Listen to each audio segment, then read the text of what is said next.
లోక్సభ ఎన్నికల శంఖారావాన్ని కరీంనగర్ నుంచి పూరించబోతున్నామని బీజేపీ జాతీయ ప్రధాన కార్యదర్శి బండి సంజయ్ తెలిపారు.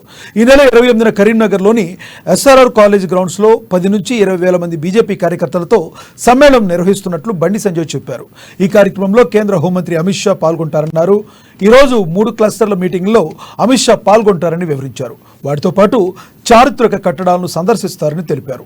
28న ఉదయం పాలమూరులో క్లస్టర్ మీటింగ్లో పాల్గొంటారని, మధ్యాహ్నం 1 గంటకు కరీంనగర్ పార్లమెంట్ నియోజకవర్గ కార్యకర్తల సమ్మేళనంలో పాల్గొంటారని చెప్పారు.